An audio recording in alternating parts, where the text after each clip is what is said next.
I'm over here now.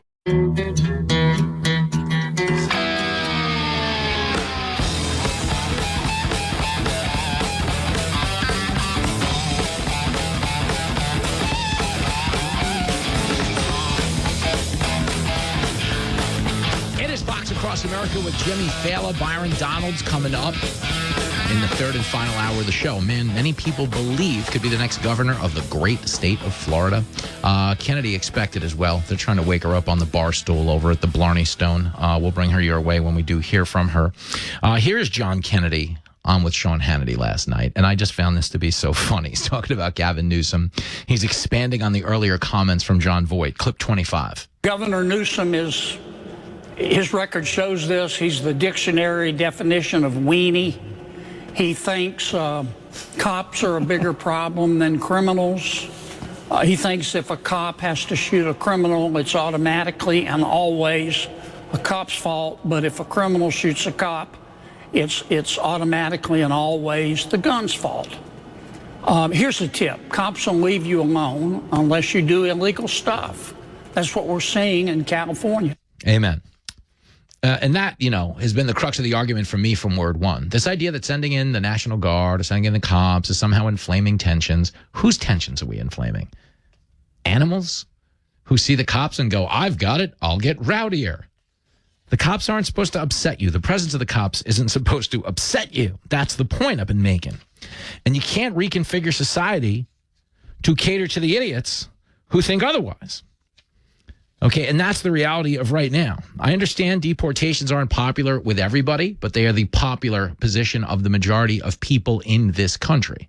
I mean, so much so that, I even keep a list of people I want to deport.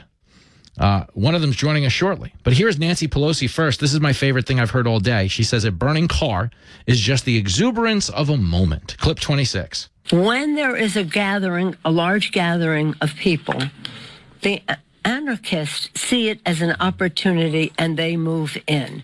So always have to be careful whether you see a burned car or a broken window or whatever it is. It may be the exuberance of the moment, but it may be the anarchist setting in.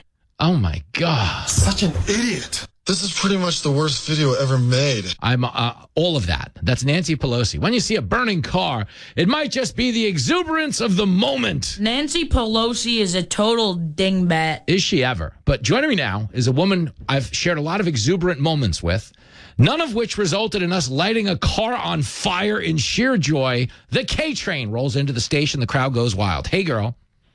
Irrational exuberance, I might add, Jim. when your favorite song comes on and you're like, you know what? I'm going to torch a Toyota. Yeah, so they're just now it's what, day 6 of this, and they're just now going, oh, maybe there's some anarchists. It's like, yeah, these are the same empty-headed crackpots who burn Tesla dealerships and throw tomato soup on Van Gogh paintings and board a selfie yacht for friggin' Gaza. I almost swore right there. I can't believe it. But it's the same mentality. It's the same clown show, just a different circus, to borrow a line from Thomas Massey. Mm-hmm. These people, they don't want to make California great again. They don't care about California. They don't even care about ICE. Mm-hmm. They just want to burn stuff down because they are stinky and annoying, emotional children. I know. So my question to you is, we're talking to Kennedy, and this is a consensual conversation. This isn't one of those days where she kicks the door open in my studio while I'm on the air and just starts talking. This is an actual booking. We can confirm that. Hey, Jim, we're friends. You gotta let me in, man. You've become around here the equivalent of, there used to be a cleaning lady on the 15th floor who, I'm not making this up, everyone knows the story. She would just vacuum when she wanted to. She retired, but she used to swing open my door mid-show and vacuum. I'm not making that up. And it was like out of a Naked Gun movie. It was so funny that we wouldn't say anything to her. Yeah, and she would do that. Like, I'd be in the middle of recording a podcast, and there's 2 people, and it's like, lady, we've only got 10 minutes. It's not a 3-hour show. It's not like you've been waiting outside for 2 hours. I think that she was a plant. I think that they were trying to reboot Jackass. And so, you know, it was like Johnny Knoxville in a little old lady cleaning costume. Yeah, it was so bizarre. She'd like come in here and like, I'm sitting here broadcasting and she'd start hitting me with the feather duster. And, you know. And then you'd pull your pants up and you'd finish the show. Here's a 20 for you, Svetlana. Thanks for stopping by. Thanks for stopping by. Yeah, everybody gets paid to do everything these days. 90% of the protesters are getting. It's so stupid. The whole thing is stupid. But this is what I'm trying to understand, and maybe we can make some sense of this. Okay, this is an unpopular position they're taking in California. It's unpopular, okay? Trump and immigration, it's a signature issue. If you don't agree with the way he's doing it, fine. But the idea that you're trying to stop the deportations of these people that have been designated for assignment, as they say in Major League Baseball, is not particularly popular. So is it as simple as they're aligning with this cause because there's a lot of money behind mass migration and they want this open border attitude to continue? Because I believe, K-Train, they're doing that thing where they're trying to convince people that their minority opinion is a majority opinion. Do you feel that a little bit? Yes, and I feel that way with the teachers' unions. Mm-hmm. I feel that way with AOC and the pro-Bernie crowd. Mm-hmm. I feel that way with anyone who gets a lot of attention by being loud. Yes. And, you know, by being loud, it doesn't mean that you are screaming for a massive movement. It just means you have massive lungs. Yeah. And, you know, for the rest of us, like, we've got a headache, and we have for quite some time. But the problem is you're seeing two systems of all or nothing politics clash. And this has been a long time coming. And the reason that President Trump is in office is because his brand of all or nothing politics has become really, really popular in terms of immigration. Mm-hmm. And you could be the kindest hearted person in the world and want the very best for people and to keep everybody out of prison. But at some point, you have to admit, when people are committing the same crimes over and over and over again, maybe they should be in prison so everyone else can live a good life.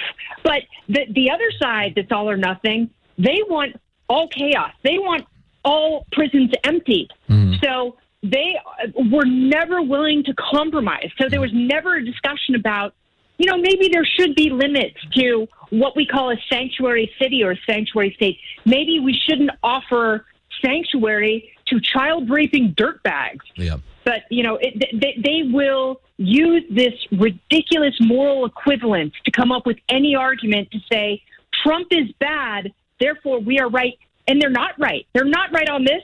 And everyone sees they're not right on about 95% of stuff. And that's me being generous. Yeah, fair. We're talking to Kennedy. We're having a grown-up chit-chat. They found her on the stool at the Blarney Stone, pinned the phone between her ear and her shoulder, and she's holding it together quite well, if I do say so myself. I'm Mrs. Jameson. I can drink here. I'm Mrs. Jameson. All right, well, let's talk about a mister for 1 minute. Randy Weingarten. What a handsome chap, huh? What is that fella doing? So Randy Weingarten, Mark Ruffalo, AOC, they're all getting behind this Day of Kings protest. Mike, like, how long can this charade go on where Randy Weingarten continues to, air quote, represent the needs of children? What does any of this have to do with educating children who, by the way, aren't getting educated in the American public school system right now? Well, and, you know, it's like, I hate to say it, but if you are inviting a bunch of undocumented people into your state and saying, yeah, we're going to educate you for free, you either run out of tax dollars or you run out of teachers. Mm-hmm. And, you know, these kids, it's not their fault. They don't speak English. Yeah. Like, they weren't like, oh, mom, dad, sell everything and send me with a bunch of coyotes to live with people I don't know who might traffic me. Yep. But, you know, they're forced into classrooms where they don't speak English. And like at my daughter's public school in New York City, it's a really nice public high school. They haven't had a Spanish teacher for 2 years. Sheesh. And that's to teach. It's not an elective. Like, you have to take Spanish at that school. They cannot get a Spanish teacher. It's like, what do you think you're doing? You're not helping anyone by supposedly helping everyone. Yeah. And, you know, at some point, you're going to run out of money, you're going to run out of resources, and then you're going to run out of students because parents they're going to find another system. They have no choice. You have forced the issue to a head, and Randy Weingarten, Mark Ruffalo needs to retire from acting. He needs to be put out to pasture. He needs to go live on a farm and shut up forever, because these people are the antithesis of freedom. They hate you. They just want your tax money. The whole thing is a gigantic grift. Yeah, it is such a grift. It's so embarrassing. We're talking to Kennedy, and I saw the whole AOC tweet, too, where she jumped in. And here's the thing about AOC. I don't talk about this enough on the air.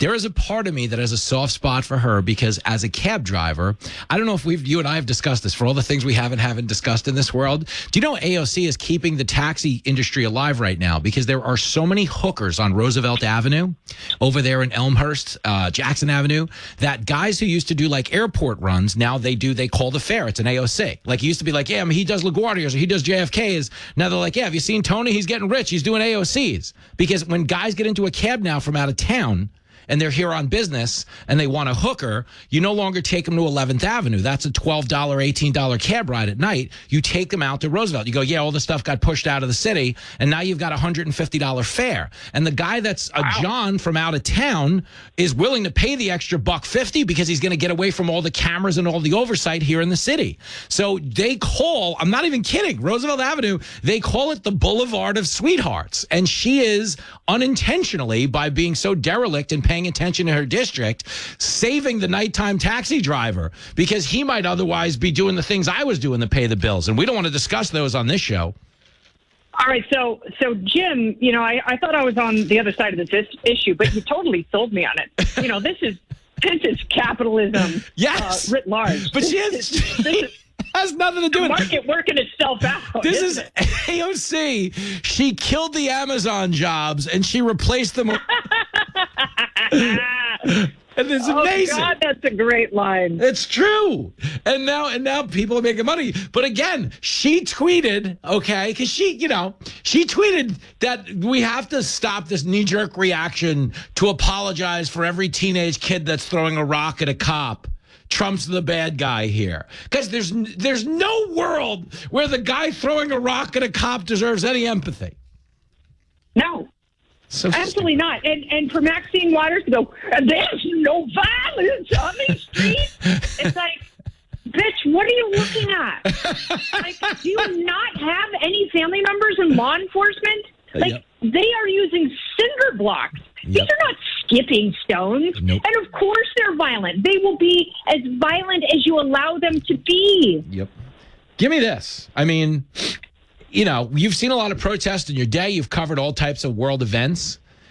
Did you ever think there'd be a day where people showed their support for the Mexican community by robbing a Japanese sushi restaurant?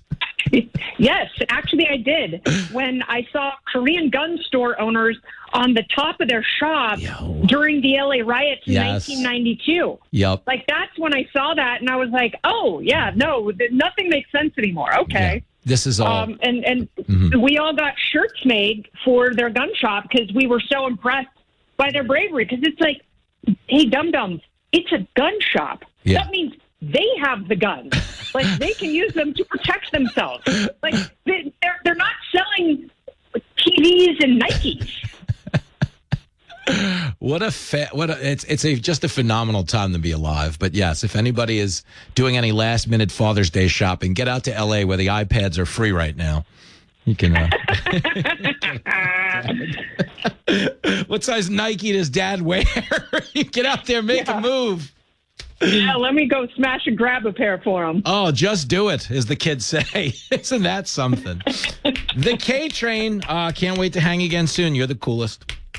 Tax-free shopping. Come to Freedom Fest. I'm in Palm Springs. Oh, that's right. We're ready for you. You know what's funny? I was joking about you being a day drinker today, because we always do. But if you're at Freedom Fest and you're not drunk, you're going to get thrown out of there. Yeah, absolutely right. I mean, they do a blood alcohol count, and if you blow a 0, you're gone. They take away your car keys if you blow a 0. It's the opposite. I love it.